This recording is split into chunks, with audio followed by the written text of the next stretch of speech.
All right, everybody, welcome back. We did as they released it, The Boys on Amazon, released in 3 episodes weeks ago to start season 2, and then they're going to do one every Friday night. So we waited a little time, so you hopefully have seen it by now, and now we're going to run down that first episode. I was pleased with it overall. It was one great. Big plot. It was great. There's one big plot issue I'm having, but I think it will work itself out, and I'll get to that in a minute. But I guess we can begin with the beginning. Right out of the gate. Right out of the gate, it starts strong. Frenchie they had hinted at some drug use before. Yeah. Early on in season 1. Yes. He offered Huey drugs at one point. Right. But plus, they were staying with the drug dealers, hiding out, so you knew they had connections in the underworld there. That's true. Because they were doing the transporting, and that's why one of the evil soups got in, or the terrorist, whatever you want to call it. The super terrorist, super villain, whatever you want to call them. Yeah, whatever gets whoever wins that battle. It was interesting, the media that was on the TV, that they're watching the TV, the narrative of the Asian guy, was as being the super terrorist. Yes. It's very it kind of mimics what's going on in the world as far as racism goes, and how we view terrorists and even the COVID.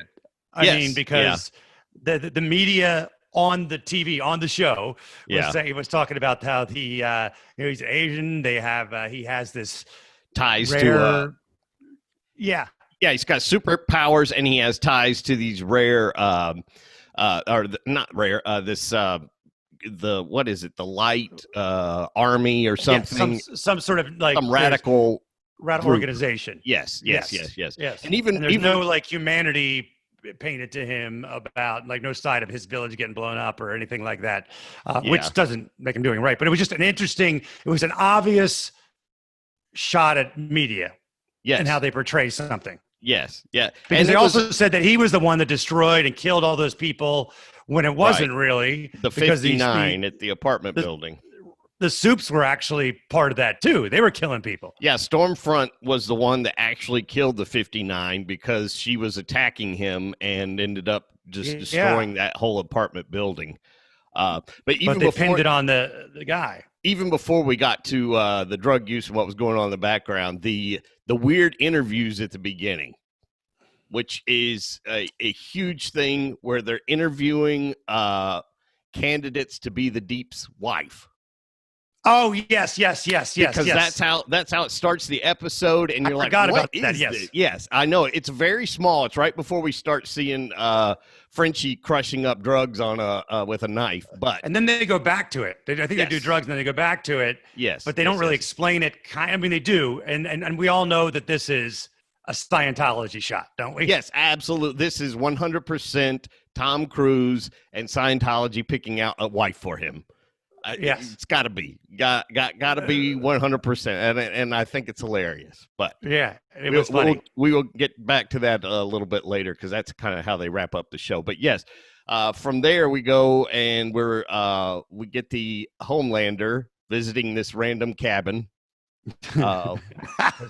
He's watching all the news. Laughing already. Yeah, he's watching all the news, and Stormfront's on the news talking about Vought and how evil Vought is, and how she's really getting her base, her soldiers riled up about anti-Vought, and Homelander's sitting there watching it in the tower. He gets upset, so he flies off to this random cabin in the woods, and there it gets weird.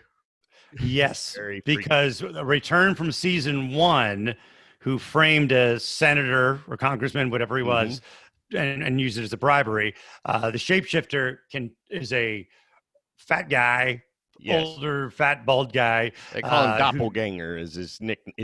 Doppelganger. That's right. Yeah. And he kind of if people haven't seen it, well, they probably wouldn't be watching this. But if they haven't seen it, it's kind of like Kevin from The Office kind of look. Yes. Feel. Yes. Kind of a vibe like that. Overweight. middle management kind of guy or Yeah, something. yeah. Yes, Yes. yes. So he can make himself into a hot woman, and Yeah. he's made himself into Elizabeth Shue before. Yes, yes. So he makes himself. So it's you think Homelander's with Elizabeth Shue, and you're like, what the hell? Yeah, What's is she happening still here? alive? Is this a clone? What's going on? She's dressed in lingerie. She's bringing him a glass of milk, Breast and milk again. Yes. yes, because Really I, weird.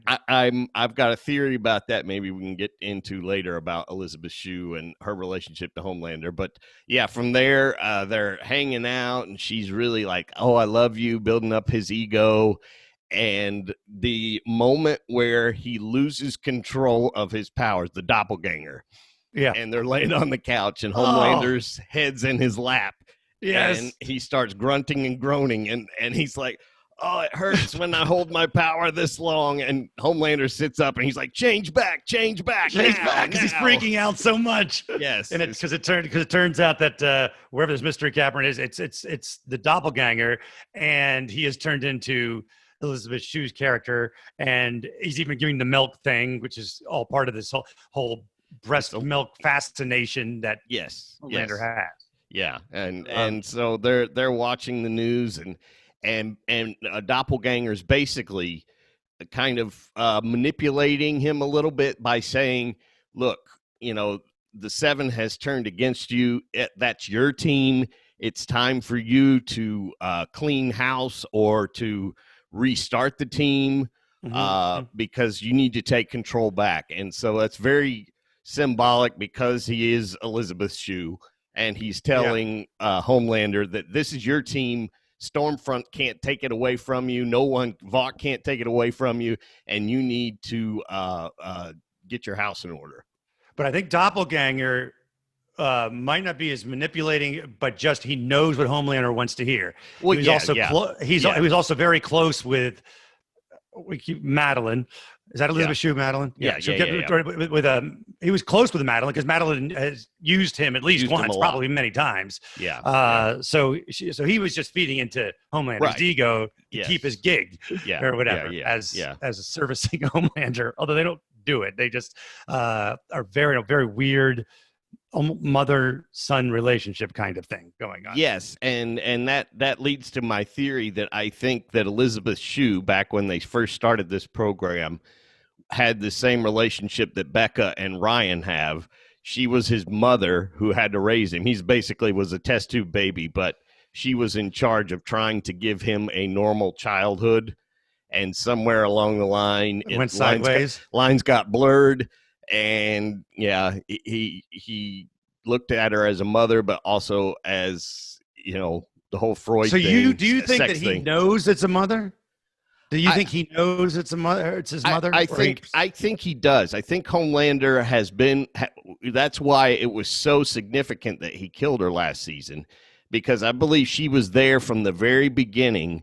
The scientists either they've alluded that he was a test tube baby, so they So it's an they Oedipus built him. complex is going Yes. on here. Yes, exactly. That's Very that's the Oedipus. word I was looking for. So yeah, so they they made this baby, and then they gave the baby to Elizabeth Shue to go out and try to raise as normal, very similar to what's going on with Becca and Ryan, Homelander's son, right now, as they're However, living in. something either Elizabeth Shue sold out or had to sell out or something, or just became Yes. evil or whatever, or couldn't Right. control Homelander or who knows. Right, and I think I see this Becca and Ryan thing as Vought trying to get a do over on that, like trying trying to get a normal kid.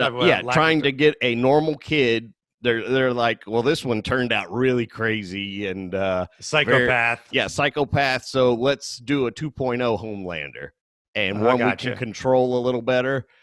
So I think that's kind of what's going on. That's why That's Becca's a good living prediction. in the Vought compound, and Which is a little silly, but yeah, yeah. it is silly, but do you think Mother's Milk, which is the one guy on the other team, they chose that? I mean, it's another reference to Mother's Milk. I mean, the guy's name is Mother's Milk. Yes. Very weird. Yeah, it is.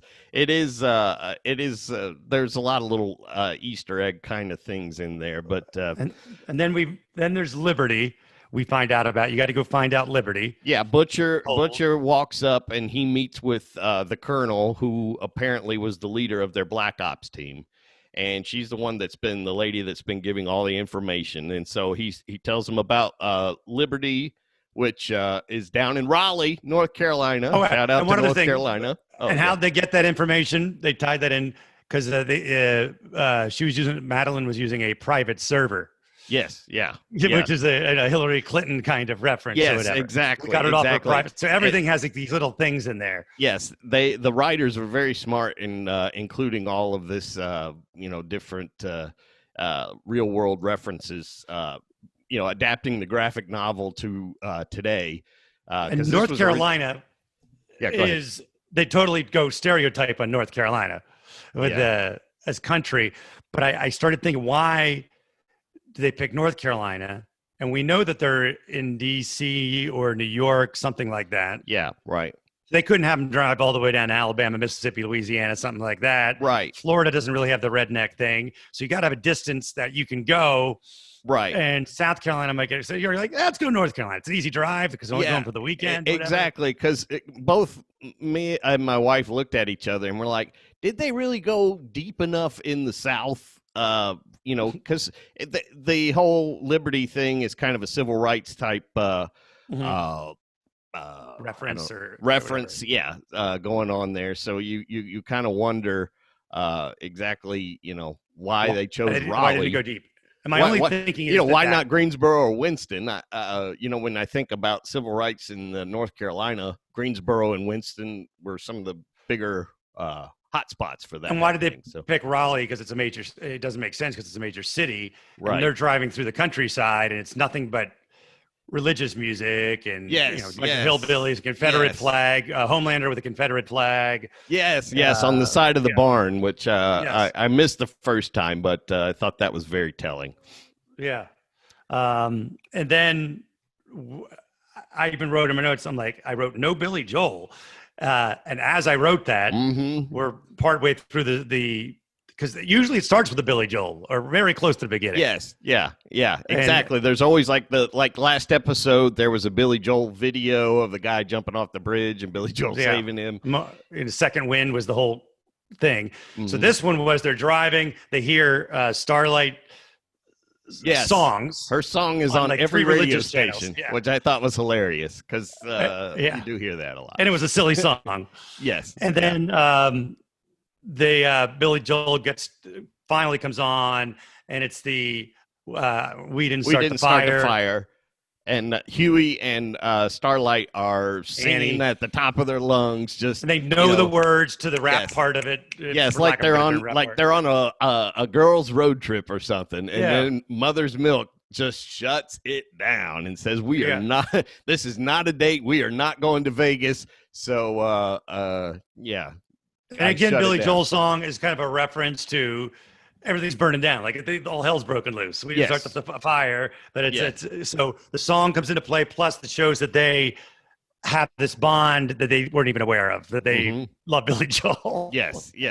So they're continuing to develop the relationship between Huey and Starlight. So I don't know who said I flippin' love fat kids. I forget where somebody said that, and I wrote that down. Oh, I thought it was a funny line. That was we kind of we're kind of jumping around a little bit, but we missed the before they got on the road trip. We talked about Homelander and how he was regulating and getting his house in order. So first he threatens Starlight in the elevator, and and Starlight basically says is able to pull off a lie to him that she hates Huey, which maybe on some level she does. She said he broke my heart, so she was telling the truth there. Yes, she was telling the truth, but she's like, I'm not a murderer. I can't kill somebody in cold blood like that. So Homelander lets her go. So so that's where she's like afraid to go on to the tower. She meets Huey in Central Park, and then she's like, "Can I go on the road trip with you?" So she's like, "I can't go back to that tower. I'm scared of Homelander and what he might do to me." So back to your fat kids thing. I can't. Why I wrote that down? Well, it was funny because A-Train's in the office with the marketing lady from Vought, and she's talking about doing a fun run and doing a new fitness kind of marketing program where he's like, oh, I love fat kids. That's when Homelander comes in and says, A-Train, you're out. You're out of the 7. Yep. You're not fast enough. Your heart, you're not even the top 20 fastest guys in the world now, and your heart could give out at any time. And the way Homelander presents his case is always amazing to me because he's good acting. It's like very sarcastic. So, okay, buddy, we'll still be in touch, right? Or whatever. Yeah, yeah. We're still friends, right? We'll see you around. It's a very good scene because A-Train's a jerk. And he I'm is happy to see because he's yelling at the marketing lady like, "You used to get my coffee." Right. But now he's done. And around this same time, we've got the scene with Black Noir and the operating lady for Vought, who Black Noir is now searching out the Butcher. He wants to find Butcher, so he's like, he's the girl's sitting there eating an Almond Joy and offers Black Noir an Almond Joy. Becomes a running joke on the Almond Joy. He throws away the Almond Joy. Yes. Much like Starlight does later at the hotel. Well, Starlight loves Almond Joy. Yes. But at one point, Huey's like, this is the worst candy ever made. Worst candy ever made. But I've got a theory about Black Noir that perhaps he was once a member of Butcher's Black Ops team. Because there is a question as to why he's looking for him. Yes. It's not really explained. Why specifically is Black Noir going after Butcher? Why is he so dead set on it? So there could be a connection there. That's just a theory of mine. I don't know. We'll see where it goes. There. And they at one point, okay, so they go. That's one big plot hole that I'm struggling with is the fact that Starlight can turn into Annie and just say, "Hey, I'm going to North Carolina," and they don't follow her. There's no tapping of phones. There's nothing. She just takes off for a weekend. Vought is this worldwide company that has their biggest assets are the 7. So they've got to be keeping tabs on them everywhere they go, tapping their phones, putting tracers on them, have people following them. She's shipped, and but I don't think they would settle on that being enough. Because she's like, I'll just tell them I'm going to see my cousin and I'm chipped. They'll know I'm there. No big deal. I just don't buy that there'd be, and like Butcher just climbs over the wall to go see his wife. Like no big deal, and gets in the car, and she just drives out willy nilly whenever she wants to. Right, and that's the thing is, later on in the episode, the operator who's helping Black Noir look for Butcher's using facial recognition, she finds him on the camera, and he's flipping off the security camera, getting into the Vought facility where Becca and Ryan are. Well, why didn't security swarm him then? Right. Instead of, just watching, because later on, Becca and they meet up. He gets in her car and he's like, is there any place without cameras around this place? So they drive out under this bridge and they're talking, and then they hook up and whatever. And then she figures out that Butcher is totally against Ryan, that he does not intend on bringing Ryan to when he wants to save her. Yeah, he'll never accept him. Butcher hates Soup so much, and obviously he's a product of rape from Homelander. So Butcher, and Becca figures that out, and she's like, I can't go with you. I'm sorry. I love my son more than I love you. I don't see. Wouldn't you think that Becca would be followed every time she left that compound or whatever? Well, and that was the thing. That's my problem. When she wants Butcher to go away, she hits that button like a life alert necklace or whatever, and she's like, every guard in this facility is going to be here in 60 seconds. Yeah. Well, if they have that kind of response time to her, then they're watching her. They are following her everywhere she goes. And they wouldn't just let her. I guess one theory could be that they want her to live her life so she doesn't turn into, but that doesn't even still jive. Or it might come out later that they have been following them the whole time. Yeah, and they I were think following Annie the whole time. I think it probably will.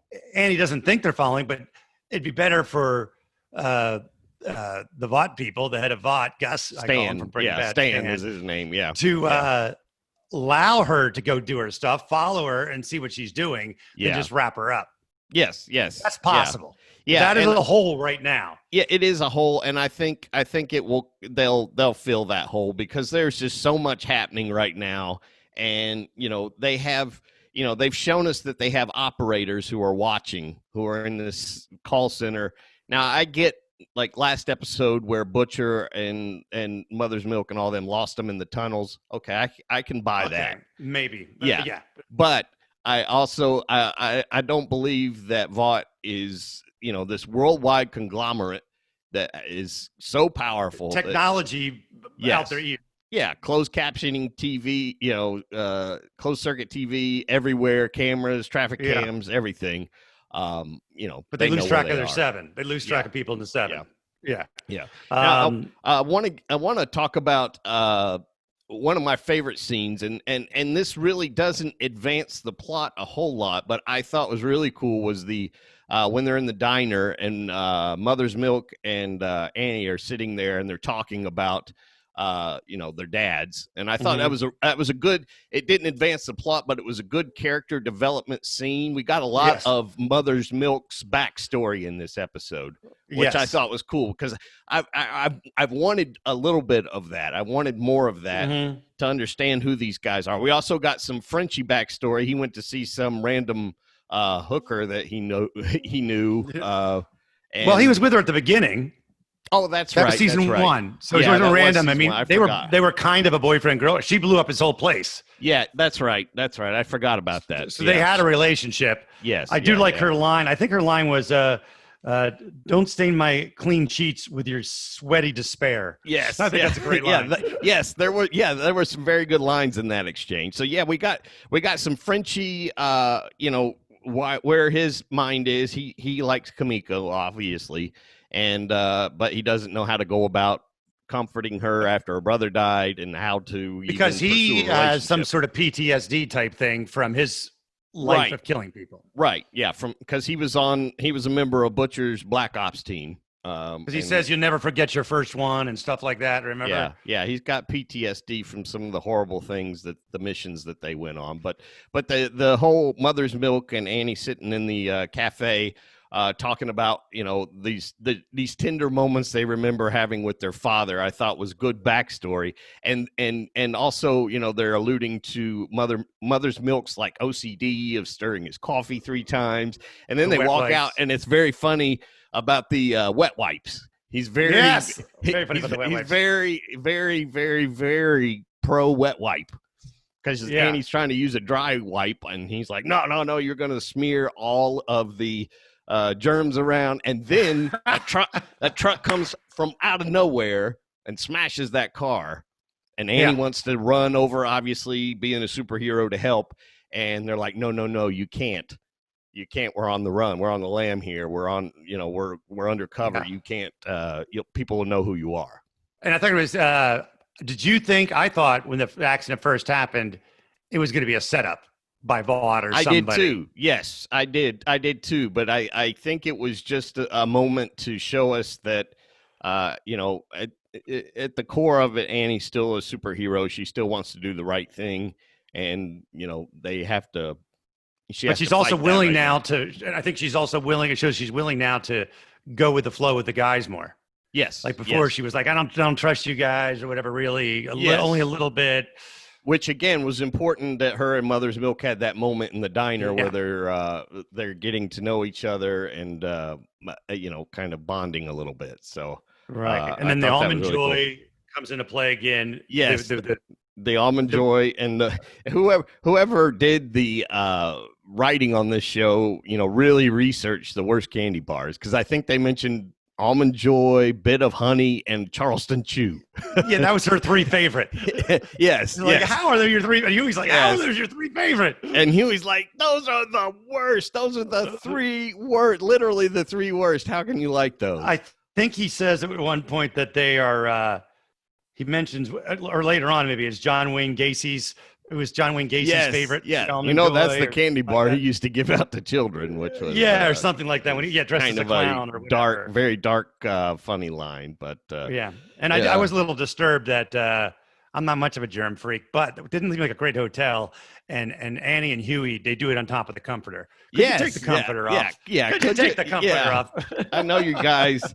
I know you Yeah. guys are. Also, in between that, between the almond joy scene and when they're having sex, there's a very funny cut into one of the candidates for the Deep Oh, is this his the Ed wife. Sheeran? Yes, and she's talking about her last boyfriend was such a huge Ed Sheeran fan and how she got this tattoo, which was a really good tattoo likeness of him, and they broke up 2 weeks later because. Yeah. So I thought that was funny. I think Ed Sheeran is a huge fan of this show. Oh, really? Similar to he was a big fan of Game of Thrones. Uh-huh. I think I thought that was funny that he allowed that to happen, and it was a That good was comedic funny. moment. It was. It was. I will say the one thing that was too long was I thought was the butcher and love scene. It just Yes, yeah, dragged on too yeah. long. It's like we get it, He doesn't like Ryan, Like and the yeah, whole like they're sitting there, she smoked, feeding him cigarettes. I mean, this it was the whole yeah. thing was too long. It That could have did go. been It shorter. did go too long. It did go too long. Let's see what's From next. Then there, we Vought talks about diversity, yeah and we he they Mauve and Homelander go on this talk show, and this was very an attack basically on comic books in general because she's talking about the seven so white hashtag the seven so white, talking about the lack of diversity on the team, and that goes back to people being kind of a shot at comic book nerds who get upset whenever they, for instance, the end of the last Avengers movie, they were upset that the black guy was becoming Captain America. So okay, there's this always been yeah, this big thing about representation within the comic book community, and this show that is all about satire on superheroes and comic books. So they're right. talking about the lack of diversity, and again, this goes back to Homelander trying to keep his house in order. He comes out and talks about Mob's lesbian girlfriend, and Yeah, outs which Maeve right there on the thing. yeah, and she's been trying to keep that secret from him. She thought it was a secret, and again, that's one thing he's got, trying to hold over her head to keep her on the team and keep her in line. But I Hmm. think down the road, this is majorly going to backfire on him because he's creating enemies left and right. He's upset Starlight, he's upset A Train, and now Hmm. her, and so he's creating quite a list of superheroes who have a real reason to be pissed off at him. Oh, the Deep doesn't like him either. The Yeah, the Deep Deep doesn't like him. doesn't like him. Yeah, from last episode, you're right. The Yeah. Deep hates him. So we're getting, he's got quite a list here, and of course, that brings us to Stormfront, Mm. where they have a nice confrontation, which kind of speaks. I guess I'll go ahead and talk about this. So I was reading an article from the creator of the show, and you notice in the conversation with Stormfront and Homelander, they're talking about connecting with your fans and your demographics and things like that, and how important that is, and manipulating people and having soldiers versus Yeah. Well, fans. she Things says like you that. have fans. She says you have fans. I have soldiers. Yes, yes, yes. Well, the creator of the show says the show is really about what happens when you use your celebrity to manipulate people and use your power to make the common guy play against his own self-interest, which I think is Hmm. a great explanation of this show, and kind of it's kind of mirroring where we are today in society versus uh, you know socially, politically. I want to get into all that, but I think it's a very telling statement about what this show is about. You think it's about superheroes, but when you boil it down, it's all about the use of celebrity and manipulating people to believe what you want them to believe. Right. So, I mean, and Homelander's hair is weird thing. Could be a Donald Trump-esque hair Yeah. in some ways, and he's narcissistic and all that. Yes.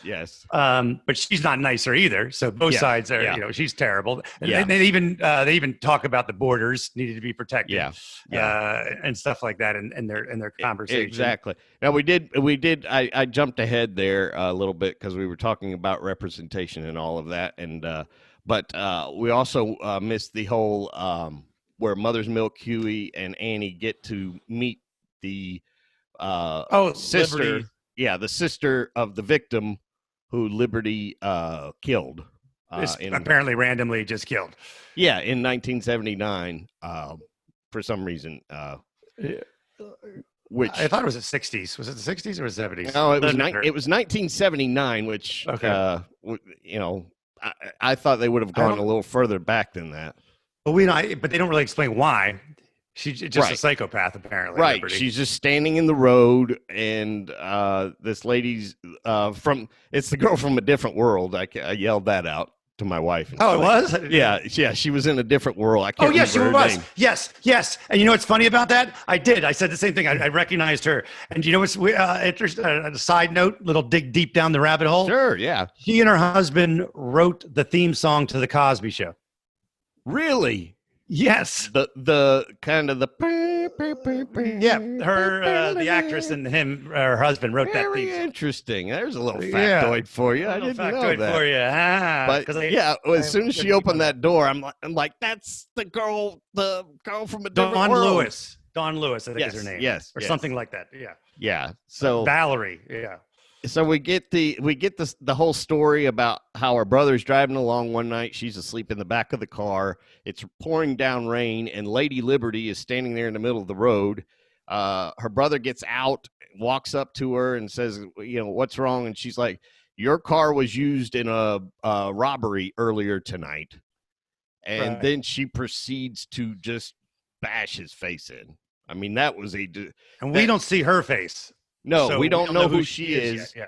We don't know who she is. She does just violently kill him. Yeah, because they do that close-up of his face, and it is, this show has some violence, very hardcore violence, and some very gory scenes that really, I've watched a lot of violent shows in my day, but some of these scenes are just like, whoa.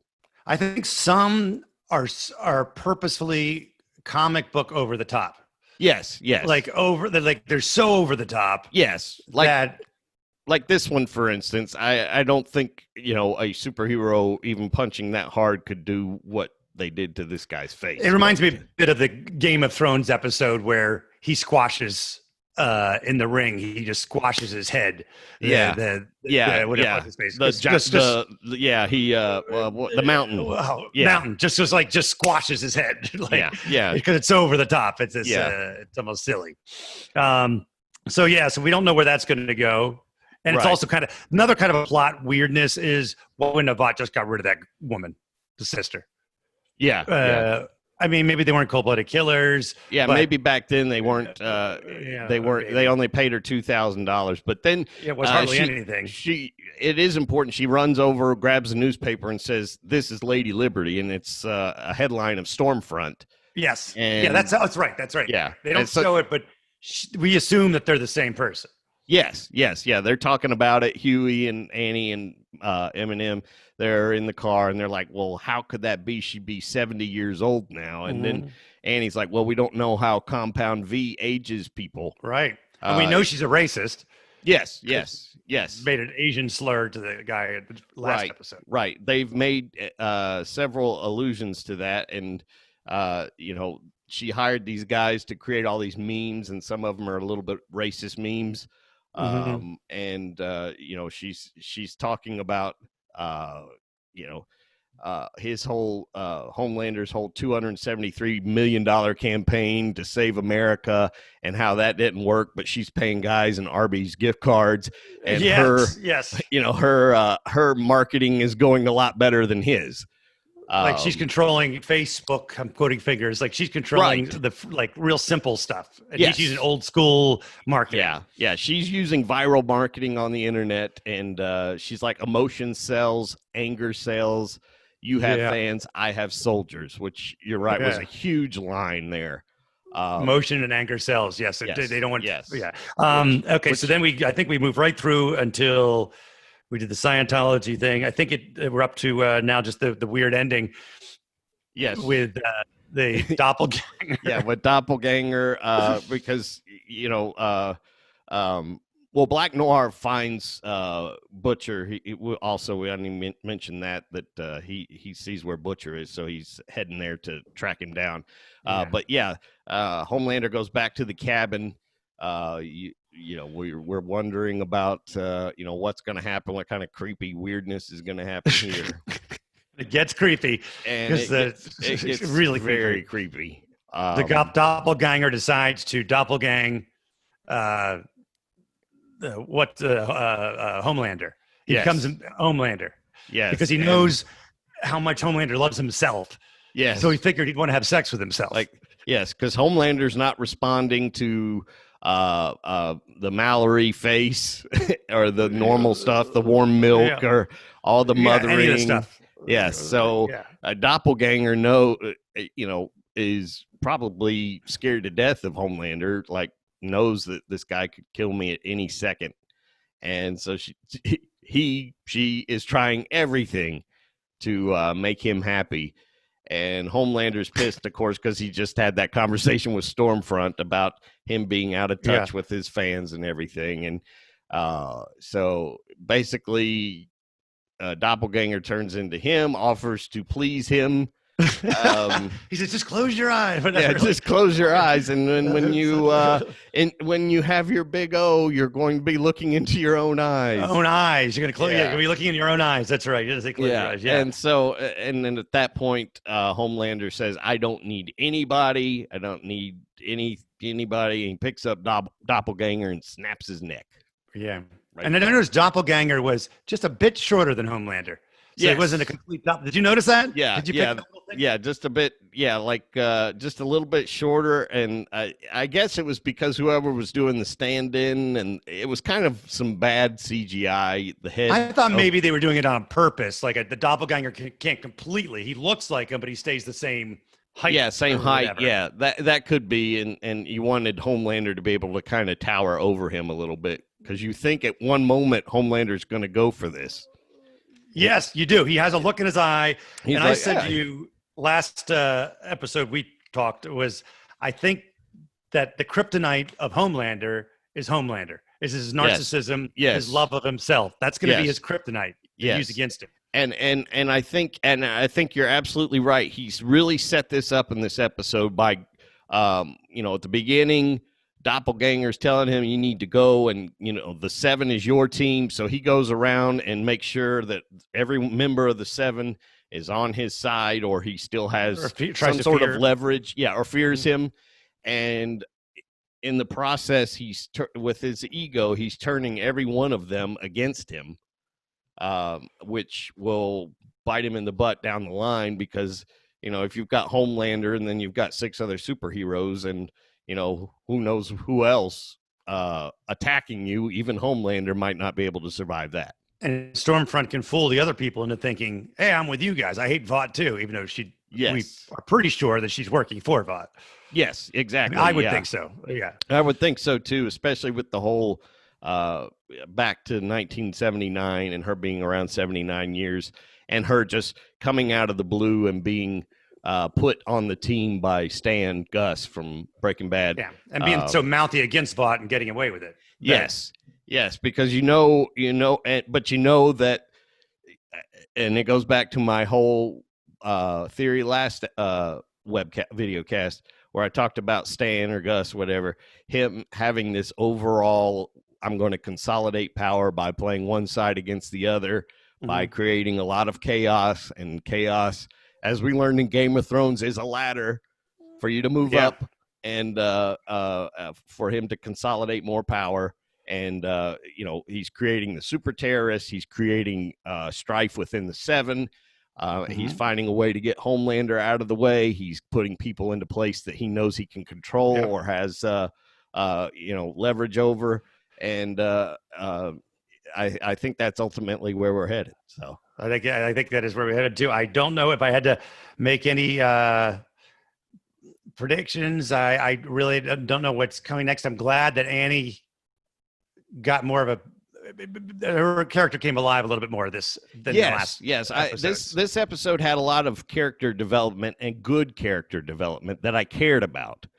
Stuff that I needed to see. I needed to know more about Eminem's past because we learned his dad was a lawyer who something happened between him and Vought, and his dad was going out trying to fight Vought, which his dad may have known about what was happening with Lady Liberty, with the killings in the South. I'm guessing Vought killed him.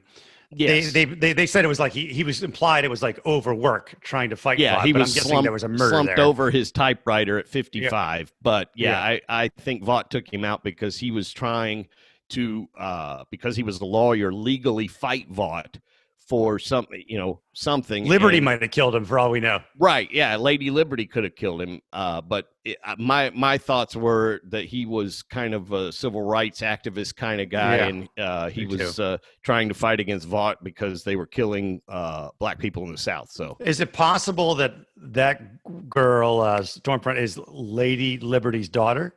It could be. Yeah, it could be. Because when I went back and I freeze framed, and they did show Lady Liberty. You got a little bit of face and a little bit. She has very long blonde hair, which we know could be a wig. We know in this universe could be a doppelganger or whatever.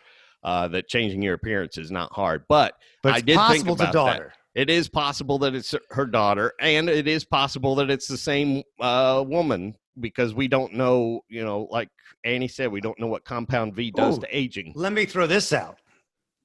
Is it possible that superhero women, their breast milk is the vitamin? Oh, it could be. It could be. That's why we've had such an emphasis on it. Yes. And how he really wants it. We've and got Elizabeth Shue was really desperately trying to pump. Maybe that is it. Maybe that could be it. Oh, I just thought of that. That could be a game changer right there. Female superheroes have in the mother's milk. Yeah, that's how the Compound V is, and that's why Homelander's so obsessed with it. That's why maybe Mother's Milk's nickname, comes because somebody knew. Yes. He found it in the so the guy named him. They'll find his old papers or something, and it'll be in there. Somebody knew. Yes, and then he'll have that. That's why my nickname's Mother's Milk. It could be like a Rosebud moment, like it was Mother's Milk, and then he died. And then someone's question. I think that's my theory. That's a great theory, and I think it's got a lot. We'll have to watch the next couple of episodes and see if there's any more of the milk symbolism, because and it also plays right into. I'm sorry, I interrupted you, but it plays right into the women empowerment type thing. Yeah, they are the ones. They are the ones that have the compound that makes you a superhero. A mother makes a superhero. Yes. Yeah, and this whole show's full of strong female characters, so which is awesome. So again, for diversity, representation, all of that good stuff. So love it. All right, man. Any thoughts on our thing? The rest of you put them in the comment section or message us, and also spread this around to as many people as you can. We'd appreciate that. Yeah. Because we love different theories on what might happen, what could happen. Whatever. I don't believe in when you're guessing that it's a spoiler. I think it's I don't fun. Either, because I think it's fun to 99% of the time your major theories they don't happen, or they half happen, and then there's some other twist. So we're having fun with it. It's a great show. This was a fantastic episode. I think it's the best one of the season so far. Well, I think it was one of the best ones. I mean, the 4. There's been 4, right? Yeah. Yeah, there's only been 4. Some of them, like on every series, there's a couple episodes that are just moving the story a little bit. Yeah. This was a story that moved the story a lot of bit and did a lot of background, gave you a lot of stuff. Yes. It was like the last episode was just so centered on her smuggling out the compound. Yeah, and there was tons of action.